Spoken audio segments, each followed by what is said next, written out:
Wildlife Reserve. Can everyone hear me all right in the back? Now just over on the right, down by the water, we've got two birds. These are saddle-billed stork. Saddle-billed stork get their name from that yellow saddle-shaped marking on their bills. Now saddle-billed storks do mate for life most times, so where there's one, there is another.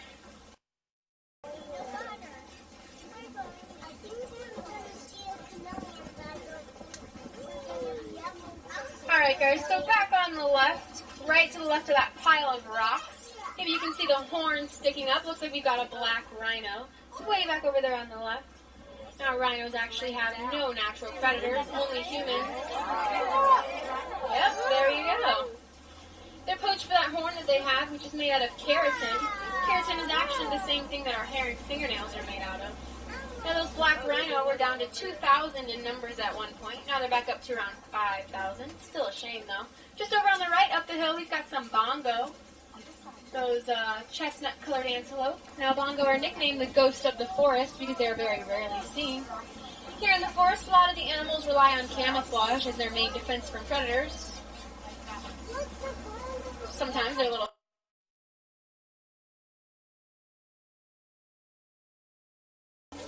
Alright, coming up over on the right, next to those two logs sticking out of the water, looks like we've got two hippos. Now, if hippos don't have to, they actually won't swim in the water. They'll just walk or run across the bottom. There we go, got some hippos on the right. Got some more coming up on the left.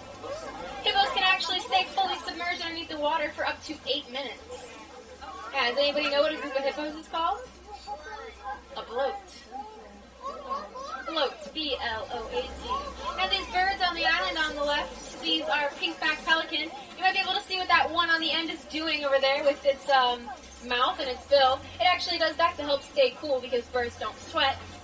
Now, pink-backed pelican get their name from the pinkish color they turn during mating season, but it's not actually their feathers that change color, it's their skin.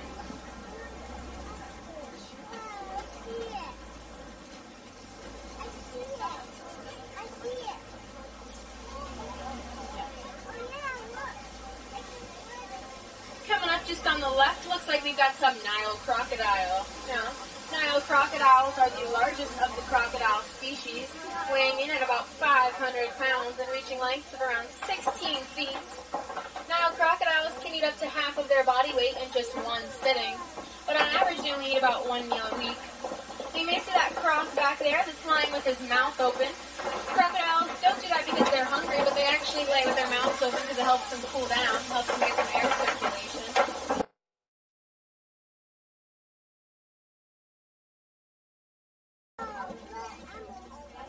So if you look off over in the distance, you can catch a couple giraffe. There's also a little one laying down next to the tree over here on the right.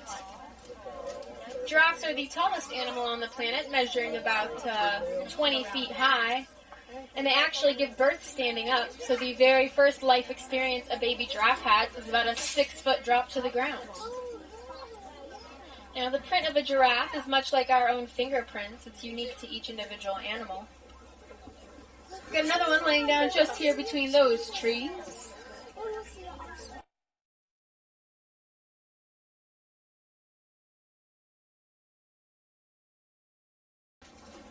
Now over on the left and right hand side of the truck, we've got some termite mounds, like this really large one over on the left. Termite mounds are made of dirt, saliva, and dung, and they bake in the sun until they are as hard as concrete. Smaller animals like meerkats and smaller antelope will actually use these termite mounds as lookout posts. Larger animals like rhinos will use them to help stand on their horns, and even larger animals like elephants will actually use them as scratching posts. It's a really cool, versatile structure out here on the savannah. We've got another giraffe coming up over on the right. Now you can see that this giraffe is eating. And giraffes actually have a prehensile tongue. It's kind of like the tail of a monkey. They can reach up into those trees, grab leaves, and pull them down and eat them, all just with their tongue. Maybe you can catch a glimpse of it. And giraffes' tongues are actually a dark purplish blackish color. That helps prevent them from getting sunburned because they do spend so much time eating.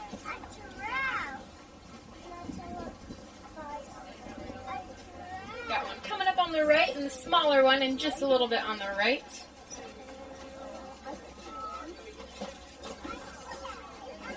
Now, giraffes only spend about 30 minutes out of the day sleeping. They don't even sleep all at once, actually. They take a couple long-minute naps throughout the day. And they usually sleep standing up to help themselves escape predators.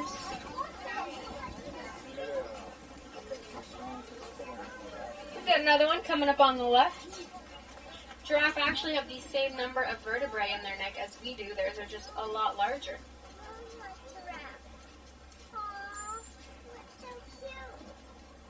Got one running off over on the right.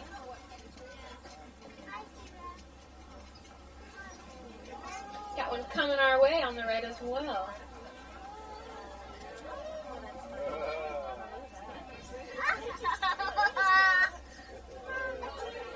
Yep, we got one running. We'll let him have the right of way. When baby giraffes are born, they stand at about 6 feet tall.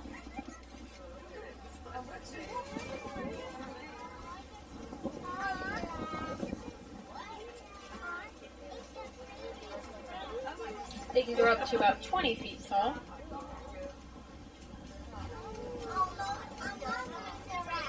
So coming up on the right, this group of grayish animals. These are white-bearded wildebeest, and we've got some more giraffe, it looks like. But these white-bearded wildebeest are the most abundant migrator in Africa, with about 1.5 million migrating every year.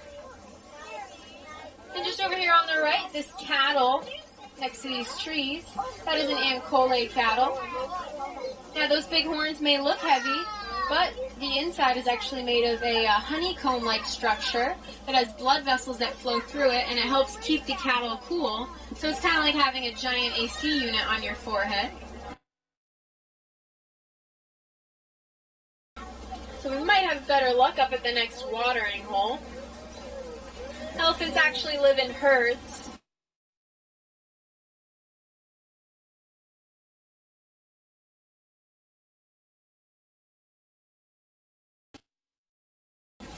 Male and female elephants have those tusks of theirs. And they can use their ears like giant fans to help cool themselves down up to 15 degrees Fahrenheit. Got another one moving up just behind it as well.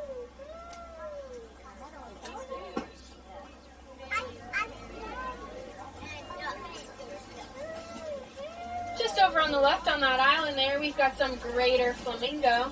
Now, greater flamingo are the largest and lightest pink of all the flamingo species. Flamingo actually get their pink coloring from the beta-carotene in the shrimp that they eat. And that explains why when flamingo chicks hatch, they're a light gray color. They actually don't develop that pinkish hue until about a year or two into their lives. Now, does anybody know what a group of flamingos is called? A flamboyance. The elephant over there on the left, you can get another look at it before we keep moving up the trail.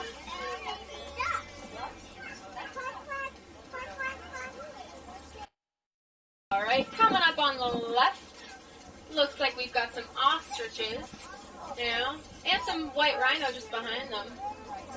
So the white rhino actually gets its name from the Afrikaans word "wyd," which means wide, because of their wide mouths. The names black and white rhino actually aren't attributed to any difference in color. Rhinos do have very poor eyesight. They won't see until you're about 10 feet in front of them. But to make up for it, they have an awesome sense of hearing and smell. Now, rhinos will roll around in that mud pit that you see right there. Develop a thick layer on their skin, and it'll help protect them from the sun and insects. For now, we'll look at those ostriches. Now, ostriches are the largest bird, but they are flightless.